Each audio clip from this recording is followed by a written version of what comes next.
So magandang araw nga guys, and for today's video ay gagawa nga tayo guys ng 2.5 meters na Vietnam kite. Ang design nga pala nito guys ay fishbone design na may color combination na pink, purple, black, and white guys.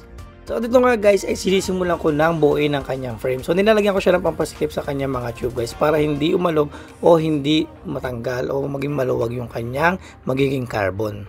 Ito na nga guys, natapos na ang kanyang pangpakpak. So minsan guys, mahirap magsukat ng kanyang pampasikip kasi minsan maluwag. Yan, minsan naman sobrang sikip at tinatanggal ko or inuulit ko ulit. Kaya medyo natatagalan minsan. Kailangan kasi talaga guys ay fit yung kanyang magiging pakpak sa tube ng kanya magiging patindig.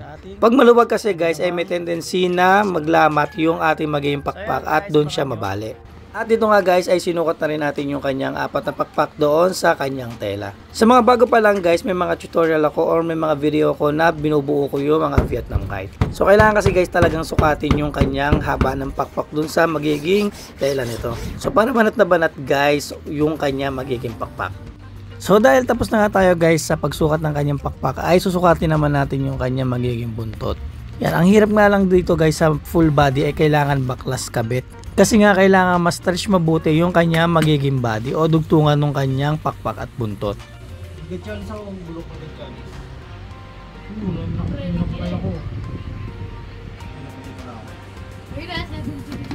At sa wakas nga guys ay nabuo na rin natin ang ating Vietnam kite na fishbone design with color combination of black, white, purple, and pink.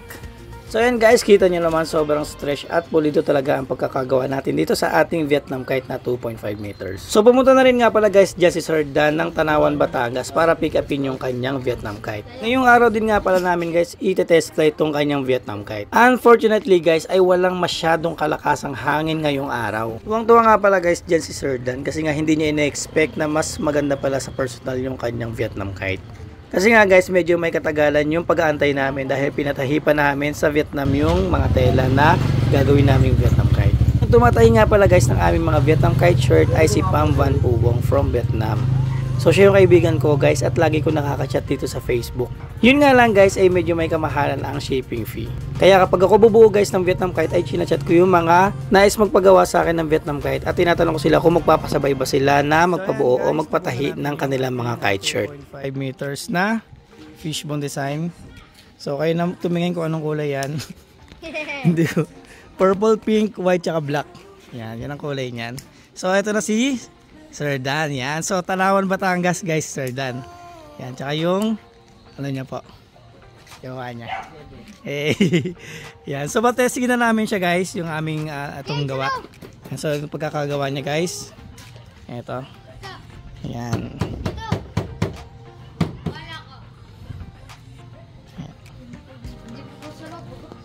Ngayon, guys, pero, testingin namin to. Yan, matatry namin to. Sige, Tami. Yan. So ito na guys, tetestin na namin ni Katami yung 2.5 meters na fishbone na full body. Yan. Para mahatak mo doon ka Jeric. So ito si sila Sir Dan, yan, sila kay Dan. Tsaka yung niya, partner niya. And so dumayo pa sila dito guys para ma-pick up yung ating Vietnam kite. So sila yung pumupunta rito guys noon para magpaayos ng Vietnam kite. Sinadya talaga ni Sir Dan para makita niya yung mismong test fly ng saranggola at makita niya ng personal kasi medyo mahirap pag shipping, 'di ba? Ilang araw kahit sa Tanawan, Batangas lang. Dito kasi pagpunta niya makukuha na agad niya yung saranggola. So ito guys, natin magpapalipad tayo ng test fly. And so wala masyadong hangin guys ngayong araw. Kasi nga nag-uulan. Pero nung mga nakaraang linggo, ang lakas ng hangin. Ito lang talaga guys, hindi tayo pinagbigyan. So yan natin si Kuya Tami, kasama natin si Kuya Tami.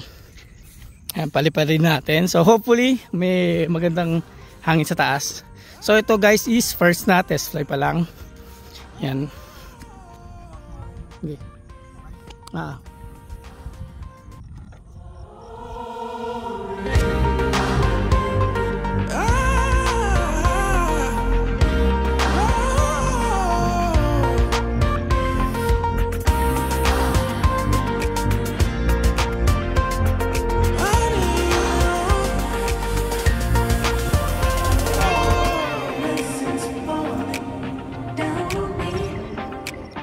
Each new blessing I receive, blessings falling down on me. Each new blessing I receive. Oh.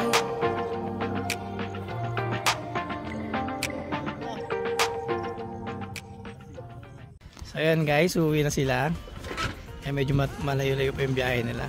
Nasa 2 oras mahigit pa ang kanilang biyahe. Ito si Sir Dan.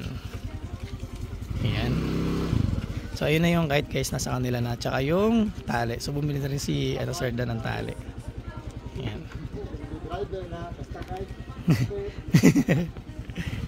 Ayan. Ayan na sila. Ayan. So, ay po. Ayan. So ayan na sila sir. Ayan.